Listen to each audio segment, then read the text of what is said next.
शिकारी अपने बिछाए जाल में खुद फंस चुका है।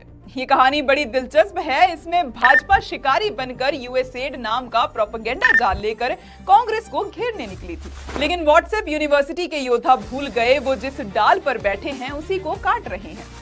इसकी शुरुआत हुई डोनाल्ड ट्रंप की शपथ के साथ, जिसके बाद यूएसएड प्रोग्राम को डीप स्टेट प्रोजेक्ट के नाम से प्रचारित किया गया और कहा गया कि इसके तहत दूसरे देशों की सरकार गिराई जाती है। अब आप सोच रहे होंगे कि ये यूएसएड आखिर है क्या? तो बता दूं, यूएसएड यानी कि United states agency for international development America की एक सरकारी एजेंसी है जो दुनिया भर में विकास और मानवीय मदद के लिए काम करती है। भारत में कई परियोजनाओं में इसका योगदान रहा है। जब यूएसएड सुर्खियों में आया तो भाजपा ने इसे जॉर्ज सोरोस फंड बताते हुए कांग्रेस को घेरने की कोशिश की और कहा कि यूपीए सरकार के समय यूएसएड ने भारत में कई अभियान चलाए। लेकिन जब सोशल मीडिया यूजर्स ने थोड़ी रिसर्च की तो सच कुछ और ही निकला। अब जरा ये देखिए, स्मृति ईरानी का 2011 का ट्वीट जिसमें वो खुद को यूएसएड का ब्रांड एम्बेसडर बताती हैं। मतलब जो पार्टी बाहरी दखल को राष्ट्र विरोधी ठहराती है उसी के नेता कभी इस संस्थान की ब्रांड एम्बेसडर थी। तो क्या स्मृति ईरानी भी देशद्रोही थी?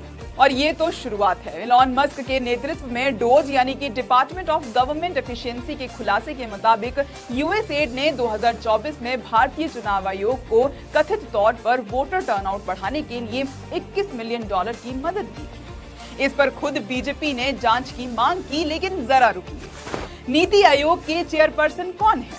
खुद प्रधानमंत्री नरेंद्र मोदी। यूएसएड के तार सिर्फ बीजेपी के कुछ नेताओं तक नहीं बल्कि पूरी भाजपा तक जुड़े हुए हैं, जिसमें देवेंद्र फडणवीस से लेकर जयशंकर जैसे नेता तक शामिल हैं। 2016 से अब तक नीति आयोग और यूएसएड के बीच कई बार सहयोग हुआ, बैठकें हुई, चर्चा हुई, समझौते हुए और योजनाएं बनी।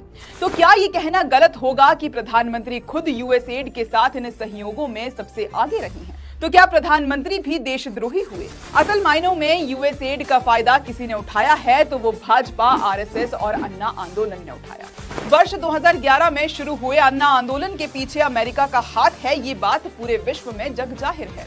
उसी समय स्मृति ईरानी इंडिया में यूएसएड की ब्रांड एम्बेसडर थी। मतलब साफ है, एक चुनी हुई सरकार को गिराने के लिए यूएसएड की मदद ली गई। अब एक बात तो साफ है, जॉर्ज सोरोस से असली तार तो मोदी जी के जुड़े हुए हैं और जब से यूएसएड के साथ बीजेपी के गहरे रिश्ते सामने आए हैं, संघ के लोग खामोश हो गए हैं।